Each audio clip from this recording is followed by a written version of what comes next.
নমস্কার। তো চলুন সবাইকে আমার চ্যানেলে ওয়েলকাম। আজকের ভিডিওতে আমি আলোচনা করব জিও ফিনান্সিয়াল সার্ভিস নিয়ে। তো জিও ফিনান্সিয়াল সার্ভিস কিন্তু মোটামুটি রিটেল কাস্টমারদের মধ্যে দেখবেন ফেভারিট স্টক। যবে থেকে জিওর আইপিও এসছে, মানে রিটেল ইনভেস্টরদের মানে ঘরে ঘরে বসে Jio finance service. One of the most favourite stock. এর দেখবেন শেয়ার হোল্ডিং প্যাটার্নও দেখবেন প্রচুর রিটেল ইনভেস্টর রয়েছে।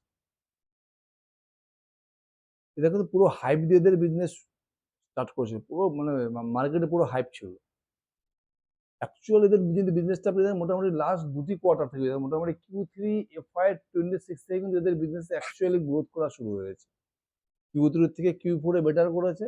আর এবার Q1 FY27 এ কিন্তু জিও ফিনান্সিয়াল সার্ভিসের বিজনেসটা এখন মোটামুটি একটা জায়গায় চলে এসছে। মানে এদের বিজনেসের বলে না, যত সিলিন্ডার রয়েছে সব সিলিন্ডার কিন্তু এখন এরা ফায়ারিং করছে।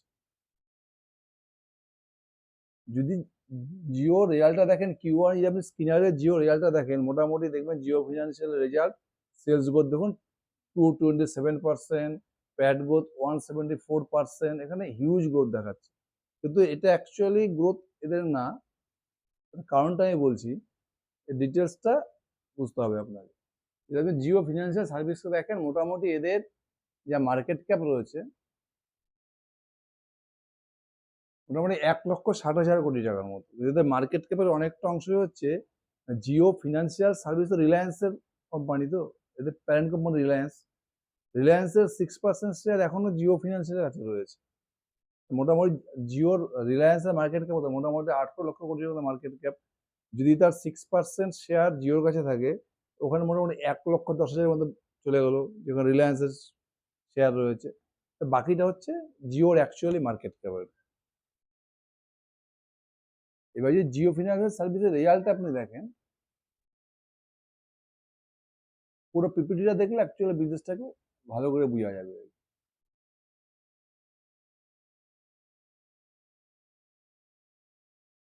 যদি আমরা ডিভিডেন্ডটাকে বাদ দিই, রিলায়েন্স কোম্পানি থেকে ডিভিডেন্ডটা পাচ্ছে, সেই ডিভিডেন্ডটাকে বাদ দিলে যদি অ্যাকচুয়ালি এক্স ডিভিডেন্ড মানে টোটাল যদি বিজনেস দেখেন, নেট ইনকাম গ্রোথ যদি দেখেন মোটামুটি 141%।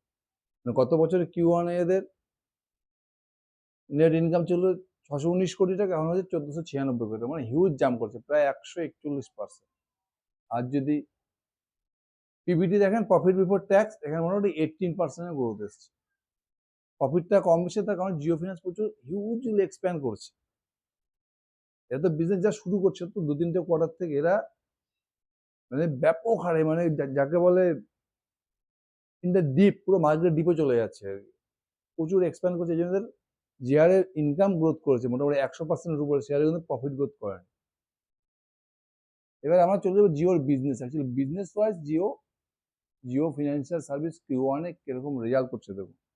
জিওর বিজনেসটা হচ্ছে পুরো diversified business. Jio financial business এরকম রয়েছে যে একটা জিও ফিনান্সিয়াল বিজনেসের মধ্যে আপনি একটা বাজাজ ফিনান্স পেয়ে যাবেন, একটা পেটিএম পেয়ে যাবেন, একটা পলিসি বাজার পেয়ে যাবেন, একটা গুগল পে ফোনপের মতো অনলাইন পেমেন্ট সলিউশন পেয়ে যাবেন, প্লাস একটা ব্রোকিং কোম্পানি পেয়ে যাবেন, এএমসি কোম্পানি পেয়ে যাবেন। 5-6টা কোম্পানি যদি স্টাডি করেন, 5-6টা কোম্পানি মিলে জিও ফিনান্সিয়ালের বিজনেস। এদের বিজনেসের প্রচুর ভার্টিকেলস রয়েছে। একটা আছে এনবিএফসি, এখানে লোন দিচ্ছে, ক্রেডিট বিজনেস। একটা রয়েছে এদের পেমেন্ট ব্যাংক, ব্যাংকিং সিস্টেম রয়েছে, পেমেন্ট ব্যাংকস, এখানে সেভিংস ডিপোজিট সব হচ্ছে। আর একটা হচ্ছে পেটিএম মধ্যে বিজনেস আছে, পেমেন্ট সলিউশন। আর একটা বিজনেস কি রয়েছে এদের, ইন্স্যুরেন্সের বিজনেস, যেমন পলিসি বাজার রয়েছে সেরকম এদের একটা ইন্স্যুরেন্স প্ল্যাটফর্ম রয়েছে। তারপর হচ্ছে এএমসি রয়েছে, অ্যাসেট ম্যানেজমেন্ট কোম্পানির মতো কাজ করছে এরা। Asset management plus wealth management মিলে, অনুপমা ওয়েল বা এইচডিএফসি, এএমসি, আনন্দ রাঠি, প্লাস এদের আরো একটা বিজনেস হচ্ছে রি ইন্স্যুরেন্স বিজনেস। বুঝলো, জিওর মোটামুটি 5 থেকে 6টা ভার্টিকেলস রয়েছে বিজনেস। যদি লোন বুক, যদি লোনের বিজনেস মেন সব থেকে বড় বিজনেস জিওর, যদি দেখেন এনবিএফসি, সেখানে জিওর গ্রোথ দেখেন, ইয়ার অন ইয়ার গ্রোথ এবছর Q1 আর গত বছরকে যদি কম্পেয়ার করেন, মোটামুটি 2.66 গ্রোথ হয়েছে। মানে গত বছর Q1 এ এদের টোটাল লোন বুক ছিল 11,600 কোটি টাকা, সেটা এবছরে গিয়ে দাঁড়িয়েছে মোটামুটি 30,000 কোটি টাকা লোন বুক হয়ে গেছে, 2.6x। বুঝতে পারছেন কোম্পানি কি হারে এক্সপ্যান্ড করছে, কি হারে গ্রোথ করছে। এটা তো হয়তো অন্য কোনো কোম্পানি বিজনেস শুরু করতো, তারা কিন্তু এইভাবে লোন বুক গ্রোথ করতে পারতো না, বা খুব কঠিন হয়ে যেত। তো জিও ফিনান্সের যেহেতু রিলায়েন্সের হাত রয়েছে, এদের কাছে এত কাস্টমার রয়েছে, এদের কাছে মনে হয় জিও মোবাইলের, জিও রিলায়েন্স রিটেল, মোটামুটি 70 থেকে 80 কোটি এদের এদের কাস্টমার রয়েছে। মানে এদের কাছে এত কাস্টমার ডাটা রয়েছে, এদের কিন্তু কাস্টমার কালেকশন করতে, মানে কাস্টমার জোগাড় করতে এদের খুব একটা পরিশ্রম করতে হচ্ছে না। নর্মালি এরা হিউজ কাস্টমার বেস পেয়ে যাচ্ছে। যে জিওকে দেখুন, এবছর Q1 এরা লোন বুক গ্রোথ করেছে 2.6x। এখন এদের লোন বুক কত? 30,000 কোটি টাকা। আমার মনে হয় জিওর যত কাস্টমার হোল্ড রয়েছে, এদের এদের যত বিজনেসের ভ্যারাইটি রয়েছে, রিলায়েন্স রিটেল থেকে শুরু করে, জিও মার্ট থেকে শুরু করে, জিও মোবাইল থেকে শুরু করে, এই লোন বুকটা দেখবেন হয়তো 2 থেকে 3 বছরের মধ্যে এটা দেখা গেলো 1 লাখ কোটি টাকা হয়ে গেল 2 বছরের মধ্যে। এটা কিন্তু আমি খুব একটা অবাক হব না। এদের যে কাস্টমার বেস রয়েছে, এদের যে ম্যানেজমেন্ট রয়েছে, যে ম্যান পাওয়ার রয়েছে, দুর্দান্ত বিজনেস মডেল। এবারে পেমেন্ট ব্যাংকে চলে যান, রিসেন্ট শুরু করেছে business, current account, savings account, deposit. এখানে দেখুন এদের 1.7x গ্রোথ। পেমেন্ট ব্যাংকগুলোর ডিপোজিট হয়েছে 1.7x। এখানে কিন্তু দুর্দান্ত, যদিও খুব ছোট বেস। গত বছরে কি মানে কত? 358 কোটি টাকা। এবছর কত হচ্ছে? 617 কোটি টাকা। পেটিএম এর মধ্যে যে বিজনেস চলে যায়, payment solution, online payment solution, দেখুন এখানে কিন্তু দুর্দান্ত বিজনেস করছে এরা। এখানে কিন্তু Q1 এর 2.5x গ্রোথ করেছে। মানে গত বছর Q1 এ ছিল, টোটাল যে পেমেন্ট ভলিউম ছিল 7,719 কোটি টাকা। এবছর কত Q1 এ কত গিয়ে দাঁড়িয়েছে? 19,200 কোটি টাকা। মানে এখানে 2.5x গ্রোথ। প্রত্যেকটা সেকশন এই দেখেন, ইন্স্যুরেন্স প্রিমিয়াম এখানে ধরুন 1.6x গ্রোথ। আর রিসেন্ট শুরু করে যাচ্ছে, এদের যে ব্ল্যাক রকের সাথে কম্বাইন করে, পার্টনারশিপ করে এরা যে শুরু করেছে এএমসি, মানে মিউচুয়াল ফান্ডের বিজনেস। এখানে কিন্তু দেখুন অলরেডি মার্কেট থেকে এরা অলরেডি 18,412 কোটি টাকা রিউম হয়ে গেছে। সবাই জানে ব্ল্যাক রক ওয়ার্ল্ডের মধ্যে সব থেকে বড় অ্যাসেট ম্যানেজমেন্ট কোম্পানি, তাদের সঙ্গে টাই আপ করেছে ইন্ডিয়াতে। এখানে কিন্তু এদের হিউজ স্কোপ রয়েছে। এখন যেটা এদের ইউএম দাঁড়িয়েছে মিউচুয়াল ফান্ডের 18,412 কোটি টাকা, এটা দেখবেন 2 বছরের মধ্যে হয়তো 50-60 হাজার কোটি টাকা হয়ে যাবে। এখানে এদের কিন্তু করতে অসুবিধা হবে না। তার কারণ একটাই, এদের যে কাস্টমার বেস রয়েছে, জিও মোবাইলের কাস্টমার, রিলায়েন্স রিটেলের কাস্টমার, জিও মার্টের কাস্টমার, এখানে এদের কিন্তু গ্রোথ করতে খুব একটা অসুবিধা হবে না। তাহলে বুঝতে পারছেন। প্লাস এদের এখন একটা রি-ইন্স্যুরেন্সের বিজনেস শুরু করেছে এরা, এখানে দুর্দান্ত গ্রোথ করছে এরা। গত বছর তো Q1 এ বিজনেস শুরু হয়নি, এবছর অলরেডি দেখুন এরা 266 ক্রোর হয়ে গেছে আন্ডার রিটেন। তাহলে প্রত্যেকটা সিলিন্ডার কিন্তু এখন ওদের দ্রুত গতিতে এগোচ্ছে। তার মধ্যে যদি বলেন 3টা বিজনেস এখন সব থেকে highest, NBFC business, mutual fund, AMC business, আর হচ্ছে এদের payment solution, online payment solution. এখানে কিন্তু বিশাল গ্রোথ রয়েছে। আজকে জিও ফিনান্সের লোন বুক কত রয়েছে মোটামুটি দেখুন, 30,000 কোটি টাকা। এটা 2 বছরে আমার মনে হয় 1 লাখ কোটি টাকা করতে খুব একটা অসুবিধা হবে না। এরা যদি এএমসি বিজনেস দেখেন, কত হচ্ছে? 18,000 কোটি টাকা। এটা দেখুন 2 বছরের মধ্যে 50 থেকে 60 হাজার কোটি করতে জিও ফিনান্সের কিন্তু খুব একটা প্রবলেম হওয়ার কথা। তার কারণ যেহেতু কাস্টমার বেস এত রয়েছে, মানে এখানে কিন্তু স্কোপ অপরচুনিটি সব থেকে বেশি। আর রিলায়েন্স যখনই কোনো বিজনেস নিয়ে চলে আসে মার্কেটে, এটা কিন্তু অ্যাগ্রেসিভ যায়। সে রিলায়েন্স রিটেল বলুন, জিও মার্ট বলুন, রিলায়েন্স ডিজিটাল বলুন, জিও মোবাইল বলুন, পুরো কিন্তু মার্কেটকে খেয়ে নেয় এরা। আমার মনে হয় এই জিও ফিনান্সিয়াল সার্ভিসও দেখবেন ধীরে ধীরে পুরো মার্কেটের রাজা হয়ে যাবে, যেভাবে এরা বিজনেসটাকে এক্সপ্যান্ড করছে।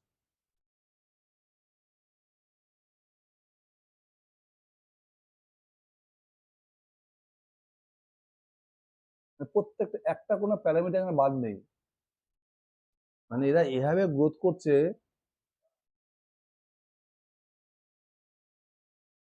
যদি একটা প্যারামিটার আপনি দেখেন,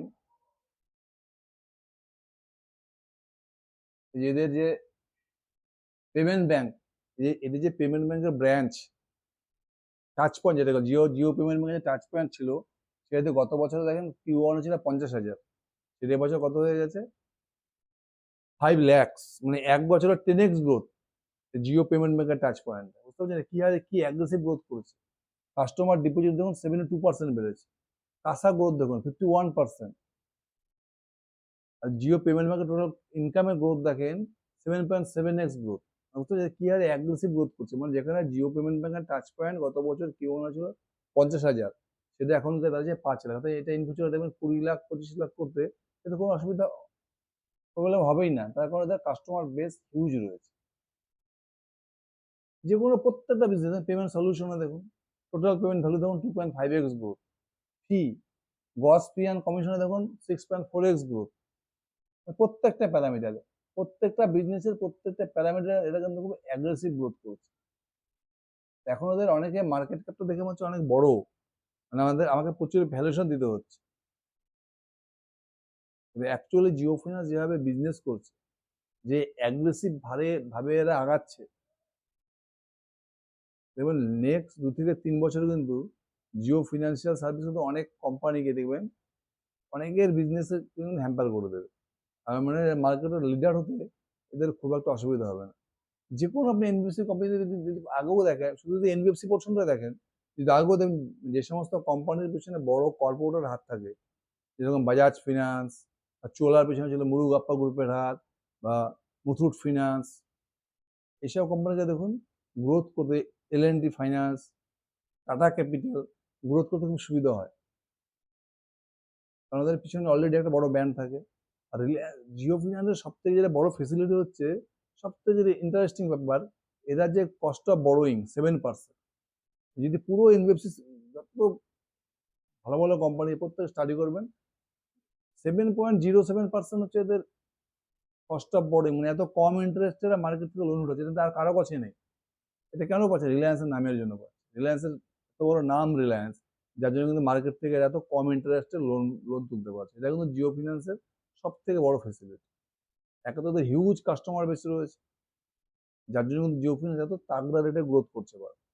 তার মানে কি, হয়তো এখন আপনার স্টকটাকে অনেকের ওভারভ্যালু মনে হতে পারে, এত বড় মার্কেট ক্যাপ, কিন্তু অ্যাকচুয়ালি আপনি বিজনেস স্টাডি করেন, নেক্সট 2 থেকে 3 বছরে কিন্তু জিও ফিনান্স একটা বিশাল বড় কোম্পানি হয়ে যেতে পারে, এবং ইনভেস্টারদের কিন্তু একটা, মানে কি বলবো, একটা বলতে পারেন যে হাই গ্রোথ ইঞ্জিন, মানে ইনভেস্টারদের কাছে একটা দুর্দান্ত স্টক হয়ে যেতে পারে Jio financial service. Long term investing এর কিন্তু জন্য জিও ফিনান্সিয়াল সার্ভিস আমার মনে হয় একটা দুর্দান্ত স্টক হতে পারে। কিন্তু আমি কোনো রেকমেন্ড করছি না, কিন্তু এদের যে ম্যানেজমেন্ট, যে কাস্টমার বেস, এরা যেভাবে বিজনেসটাকে শুরু করছে, online payment solution, payment bank, NBFC, AMC, insurance, মানে একটা জিও ফিনান্সিয়াল সার্ভিসের মধ্যে আপনি পলিসি বাজার পেয়ে যাচ্ছেন, এইচডিএফসি ব্যাংক পেয়ে যাচ্ছেন, বাজাজ ফিনান্স পেয়ে যাচ্ছেন, একটা এইচডিএফসি এএমসি পেয়ে যাচ্ছেন, আনন্দ রাঠি পেয়ে যাচ্ছেন, এভরিথিং, সব কিছু আছে এর মধ্যে। সুতরাং কোম্পানিটা খুব ভালো করে ট্র্যাক করুন। জিও ফিনান্সের মধ্যে কিন্তু স্কোপ হিউজ রয়েছে। Thank you.